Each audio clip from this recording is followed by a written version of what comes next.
My husband went to the bank every Tuesday for 38 years. Not sometimes, not most weeks. Every Tuesday, 2 o'clock sharp. Rain, snow, heat, didn't matter. He'd pick up his keys, adjust his tie in the hallway mirror, kiss my forehead, and say the same words like a prayer, going to handle some business at the bank, sugar. Be back soon. And I never questioned him.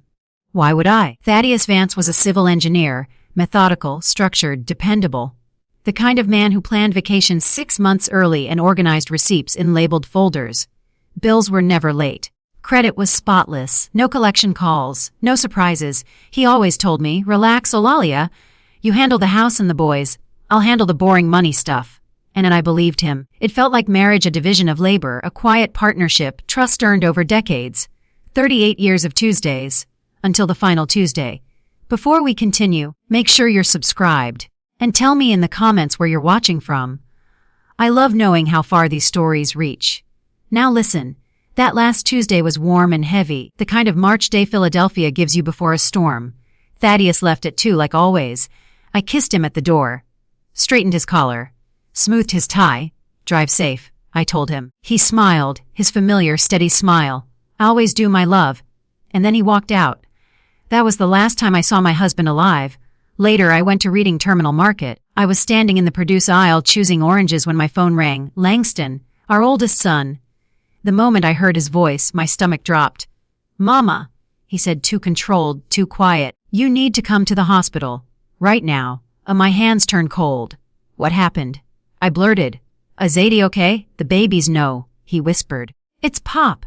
I left the cart right there, groceries, fruit, everything, and ran like my body didn't belong to me.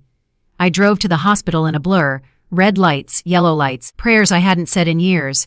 15 minutes became 10. Langston was in the ER hallway. The second I saw his face, I knew. His eyes were red. His skin looked gray. His shoulders were slumped like the world had finally won. He couldn't even look at me when he spoke. Mama, I'm so sorry. And just like that, Thaddeus was dead. Massive coronary. 59 years old, healthy, active, walked every morning, gone in a moment. People hugged me, expecting me to fall apart. But I didn't cry. Not then. Not in the ER. Not when they said, she's in shock. Because it wasn't shock, it was something worse. Somewhere deep inside my chest, I felt a door open, and I could breathe. Relief. Freedom. And the terror of that feeling hit me harder than grief.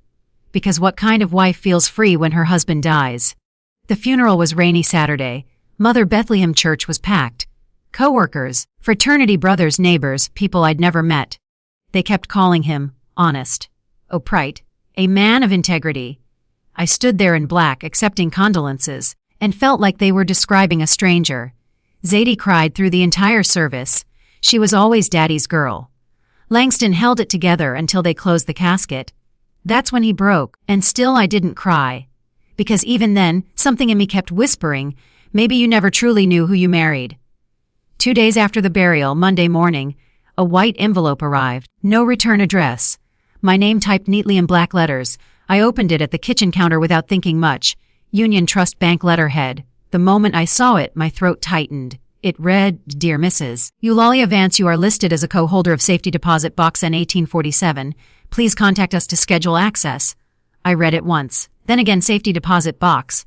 Thaddeus never told me about any box. Not once in 38 years. I called the bank immediately. Hands shaking, heart racing. The customer service woman was calm. Yes, ma'am, you are a co-holder. Yes, ma'am, you have full access. She offered Wednesday at 10. I said yes. And when I hung up, my whole body felt like it was buzzing, because suddenly those Tuesdays weren't routine anymore. They were a secret. That night, I didn't sleep. I walked through the house opening drawers like I was searching for proof that my life was real. Everything looked normal. Folders with perfect labels. Bills in order. Tax documents neatly filed. It was too clean, too perfect. And I've learned something in life. When everything looks perfect, it's usually because someone is hiding the mess. Tuesday night, Langston came over. He looked exhausted, tie loose, eyes sunken. Mama, he said, we need to talk. Those words are never harmless. We sat at the kitchen table. He placed a thick folder down, the kind lawyers use. I've been sorting Pop's business paperwork, he said. Hun, something doesn't add up. My stomach twisted. He opened the folder and pulled out statements I'd never seen. Then he pointed to a line and swallowed hard. The joint account, the one you two always used. It's almost empty. I stared at him like he was joking. What do you mean empty? There's $1,200, Mama. My mouth went dry. That's not possible, I whispered. We always had money. Your father deposited his checks. I deposited my pension. Langston shook his head slowly. And the savings account. The emergency one Pop always talked about. He exhaled like it hurt. It was closed 6 months ago. The room tilted. And Mama, he added, voice breaking, I can't find the retirement funds. Or the investments. Or anything. I blinked hard. It has to exist, I said, as if saying it would make it true. It has to. Langston looked down. It's like it never existed. That night I lay in bed staring at the ceiling, listening to the silence where my husband used to breathe. And all I could think was 38 years. 38 years of Tuesdays. What was he doing? What was he hiding? And why did the bank think I was part of it? Wednesday came cold and gray. I dressed carefully. Black slacks, white blouse, navy blazer. Not clothes. Armor. Langston offered to go with me. I said no. Whatever waited inside that box, I needed to face it alone.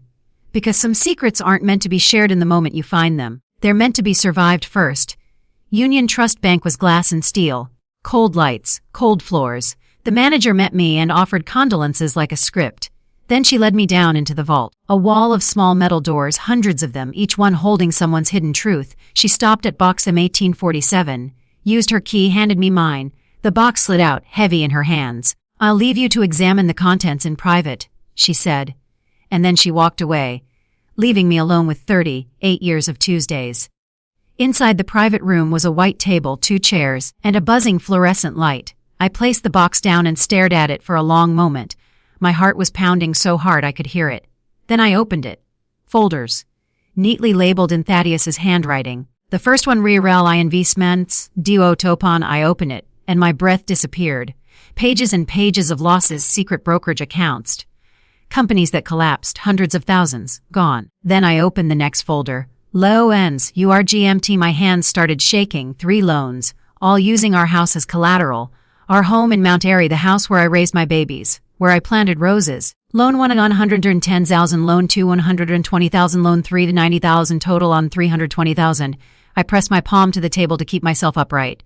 Then I opened the 3rd folder, and that one paralyzed me. CRD cares, ULIVANC, my name, my social security number, my birth date, 15 credit cards, all maxed out, overdue, all drowning in interest, and every single one had a signature that looked like mine, but wasn't. It was forged by the man who slept beside me for 38 years. Total dead and 110,000. In my name, I couldn't breathe. I couldn't think. All I could do was stare at my own name, used like a weapon against me. At the bottom of the box was an envelope, thick cream paper. My name written in Thaddeus's handwriting. The handwriting that used to write love notes, that used to sign birthday cards, that used to write I love you like it meant something. My hands were suddenly steady. Not because I was okay, but because something cold had replaced my fear. I opened it. And the first line of the letter changed everything. Eulalia, my love, if you're reading this, I'm already gone and you found the box. I stared at that envelope for a long time. My name written in Thaddeus's handwriting. The same handwriting that once wrote love notes on yellow paper. The same handwriting that signed birthday cards, anniversary cards, and our son's report cards. For 38 years, that handwriting meant home. Now it felt like evidence. I opened the envelope slowly. Inside were several pages, handwritten, neat, careful, just like him. And the first line broke something inside me. Eulalia, my love, if you're reading this, then I'm already gone, and you found the box. I sat down because my legs suddenly didn't trust me. I know what you're seeing right now. I know how angry, confused, and betrayed you must feel. I don't blame you. You deserve the truth, even if it comes too late. Too late. That phrase echoed in my head. He continued, 5 years ago, I made the biggest mistake of my life. A construction investment came my way. Guaranteed city contracts, fast returns. A man I trusted from college convinced me it was safe. I believed him. My fingers tightened around the paper. I put everything into it. Our savings, our retirement. All of it. I told myself I'd fix it before you ever knew. I stopped reading and closed my eyes. All those years of saving, all those quiet sacrifices, all those dreams of traveling when we retired, gone. I forced myself to keep reading. The company collapsed within months. The money vanished. Nearly $450,000 gone. I felt sick. $450,000. Our entire future. I panicked. I couldn't tell you. I couldn't see disappointment in your eyes, Eulalia, so I tried to fix it. That word again. Fix. I took out loans on the house. I told myself it was temporary, that I'd recover the losses and no one would ever know. My chest tightened painfully. He had put our home, the place where our children grew up, on the line without a single word to me. When the banks stopped lending to me, I did something unforgivable. I used your name. I felt my breath hitch. I forged your signature. I opened credit cards in your name. I told myself I would pay everything back before you noticed. But the debt grew faster than I could control. The room felt smaller, colder. Every Tuesday, when I went to the bank, I wasn't handling routine business. I was begging for time, restructuring debt, negotiating interest, drowning quietly. 38 years of Tuesdays. Not loyalty, not routine desperation. By the time you read this, foreclosure may already be in motion. Your credit may be destroyed. I know this makes me a coward. I know this makes me a criminal. Tears finally burned my eyes, but they didn't fall. I loved you every day of our marriage. That part was real. But my love wasn't strong enough to face my failure honestly. I swallowed hard. Please forgive me if you can. And if you can't, I understand. Just know I never meant to hurt you. The letter ended with his signature. Thaddeus. I folded the paper carefully, not because I still respected him, but because I needed my hands to stay steady. I don't remember how long I sat there. Minutes, an hour. Time had stopped meaning anything. Eventually, I placed every folder back into the box neatly, exactly how he would have wanted. Then I stood up. My legs trembled, but they held. I walked out of that private room with my head high. The bank manager looked at me with concern.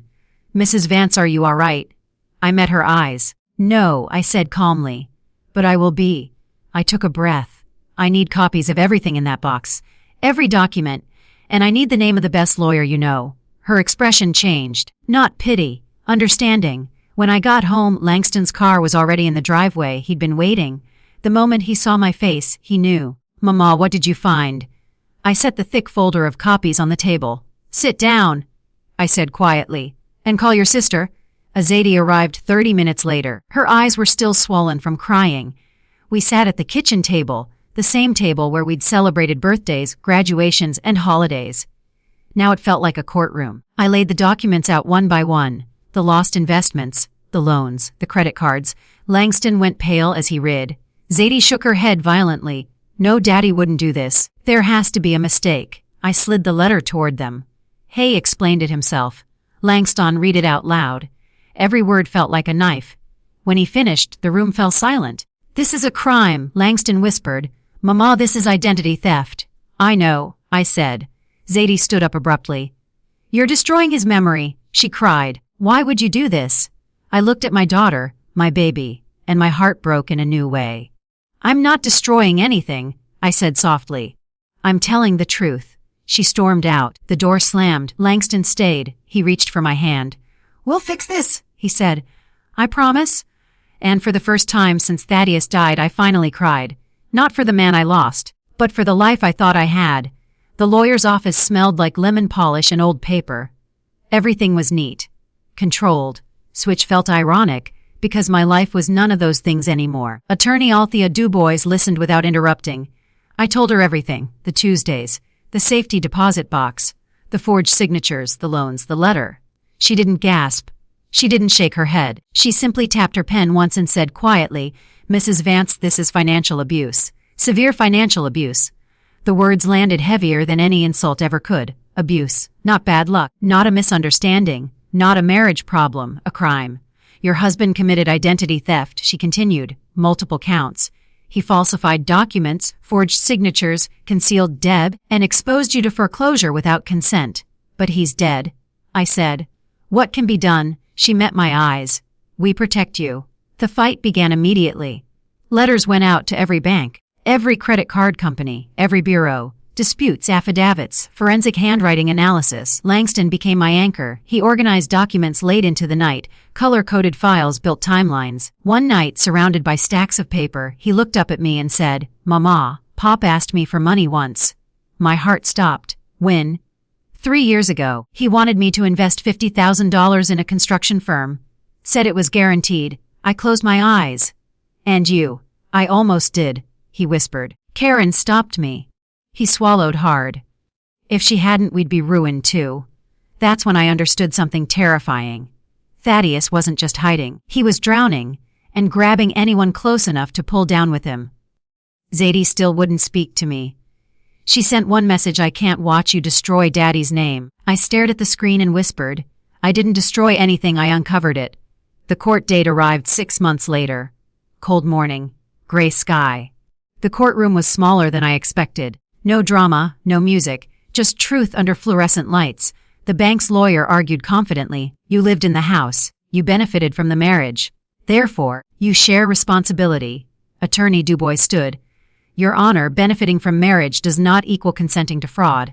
She presented the forged signatures, the expert testimony, the letter, and finally me. I took the stand. I told the judge the truth. Not angrily, not dramatically, honestly. I trusted my husband, I said. Trust is not permission to be robbed. The room was silent. The judge looked at the documents for a long time. Then he spoke. These debts were obtained through fraud. My breath caught. The lions are void. Langston squeezed my hand. The house remains hers. I didn't smile. I didn't celebrate. I just closed my eyes and breathed. Outside the courthouse, the cold air hit my face.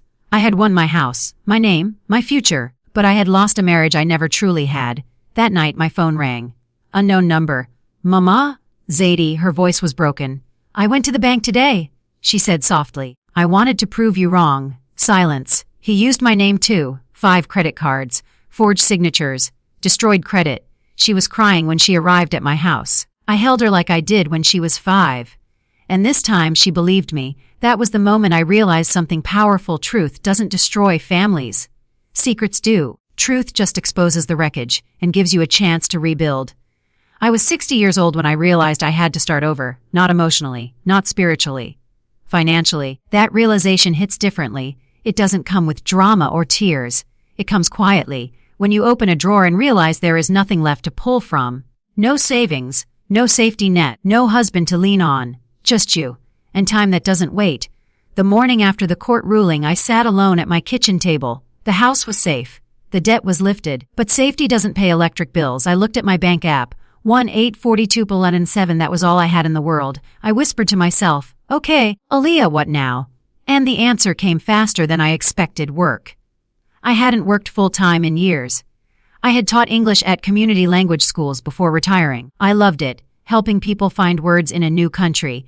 So I ironed my blazer, printed my resume, and stepped back into a world that doesn't love older women. At 60, you don't get encouraging smiles. You get polite pauses. You're very experienced, they say, which is code for too old. I applied anyway.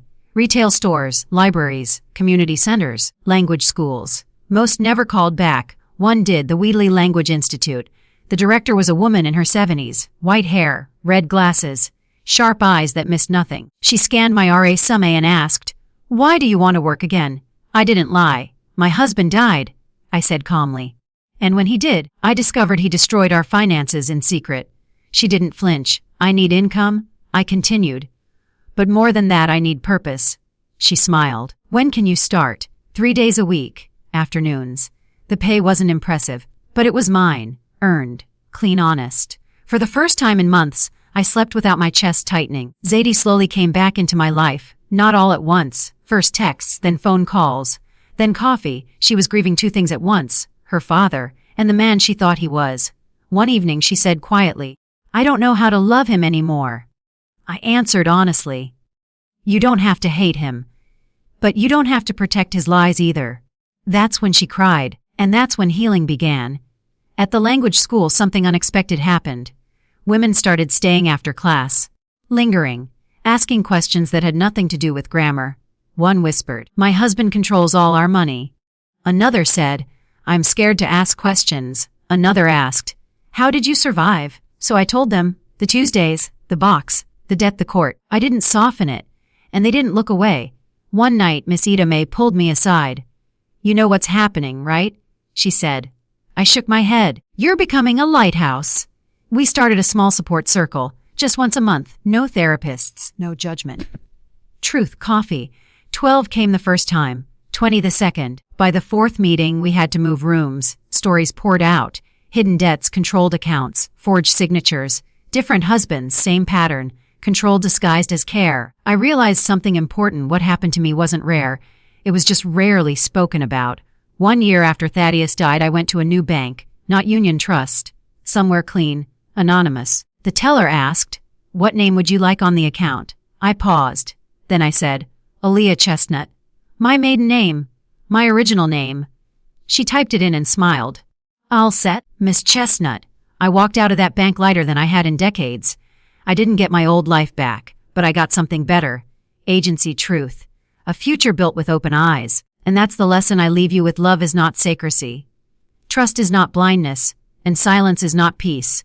If something feels wrong, look closer. If the truth hurts, face it anyway. Because the cost of ignoring it is always higher.